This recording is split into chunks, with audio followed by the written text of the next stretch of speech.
সুপ্রিয় দর্শক বন্ধুরা, আসসালামু আলাইকুম। সবাই কেমন আছেন? আশা করি সবাই আল্লাহর রহমতে ভালো আছেন। তো আজকে যে বিষয় নিয়ে কথা বলবো সেটা হচ্ছে একটা মাত্র ঔষধের নাম বলবো, যে ঔষধ খাওয়ালে আপনার মুরগির ওজন মানে স্বাভাবিকের তুলনায় অতুলনীয় বাড়বে, মানে কল্পনা করে পারবেন না। যদি আমার কথা রাইট না হয় অবশ্যই কমেন্ট বক্সে জানাবেন যে ভাই আপনার কথা ভুল আছে।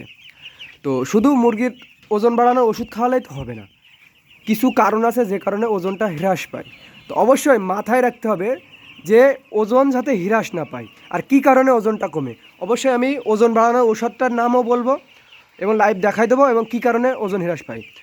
বেশিরভাগ দুইটা কারণে মুরগির ওজন হ্রাস পায়, মানে কম হয়ে যায়, বাড়তে চায় না। দুই থেকে তিনটা কারণ আছে।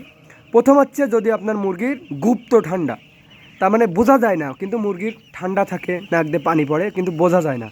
এই ঠান্ডাটা থাকলে কিন্তু মুরগির খাওয়ার রুচি কমে যায়, মুরগির ওজন কখনোই ভালো খাইতে চায় না এবং মানে মুরগির ওজন বাড়ে না।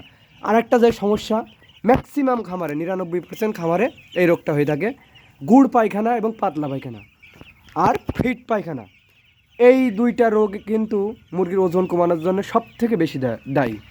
আপনার মুরগি যদি গুড় পায়খানা ফেরে বা রক্ত পায়খানা ফেরে তখন কিন্তু মুরগির ওজন বাড়তে চায় না। আপনারা অবশ্যই যদি গুড় পায়খানা এবং রক্ত পায়খানা আসে আমোসায়ের ডোজটা কমপ্লিট করবেন, তা না হলে কিন্তু আপনার মুরগির ওজন প্রচুর পরিমাণে কমে যাবে। আর দ্বিতীয় যে সমস্যাটাই আর একটা রোগ ফিট পায়খানা, মানে পায়খানা ফেরে সাথে ফিট বেরোয়, আস্তে আস্তে ফিট বেরোয়।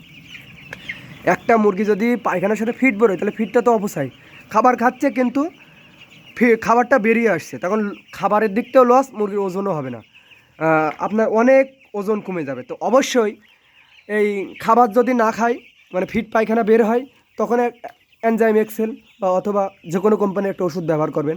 এখন আসি, এই ঔষধ যদি আপনার এই সমস্যা না থাকে তখনও যদি মুরগির স্বাভাবিক ওজন না আসে তখন কি করবেন?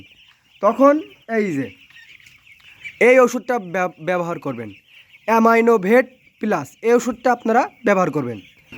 যদি এই ওষুধটা না পান তাহলে অবশ্যই আরেকটা ওষুধ আছে, WS বলে একটা নামে ওষুধ আছে, ওই ওষুধটা ব্যবহার করতে পারেন। আমি পার্সোনালি এই ওষুধটা ব্যবহার করি যদি মুরগির ওজন না আসে। আবার দেখা গেলো আপনার মুরগির ওজন পর্যাপ্ত আছে তখন কিন্তু ব্যবহার করেন না, কারণ গ্রোথ প্রমোটার কিন্তু ব্যবহার না করাই ভালো। তাহলে আপনার 20 দিনে 1 কেজি ওজন লাগে, সেখানে 700 গ্রাম হয়েছে, তখন এই ওষুধটা ব্যবহার করলেন। 20 দিনের আগে কখনো ব্যবহার করবেন না। 20 দিনে ওজন হওয়া লাগে 1 কেজি, এর নিচে যদি হয় 700-800 গ্রাম, 900 হলে আর ব্যবহার করার দরকার নেই। অথবা 30 দিনে 2 কেজি ওজন হওয়া লাগে, তখন যদি 1.5 কেজি হয় তখন আপনারা এই ওষুধটা ব্যবহার করতে পারেন। এখন এই ব্যবহারটা অনেকে দেখি দিনে মানে করে, আপনারা এই ওষুধটা দিনে মানে ব্যবহার করবেন না। শীতকালে ব্যবহার করা যায় দিনে মানে, কিন্তু গরমকালে কোনো রকমের দিনে মানে ব্যবহার করবেন না।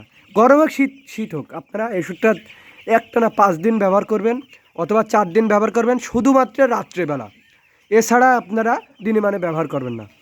আর যেটা বলছি যে অবশ্যই আমশায় যদি মুরগি থেকে থাকে আমশায়ের ওষুধ ব্যবহার করবেন। এখানে আমশায়ের ওষুধ দুটো দেখেন, কক্সিকে, ডাইরোভেট, এই দুটো আমশায়ের ওষুধ। এর সাথে যদি ব্যাকটেরিয়া দেন খুবই ভালো, অথবা যদি সিপ্রোসিন দেন।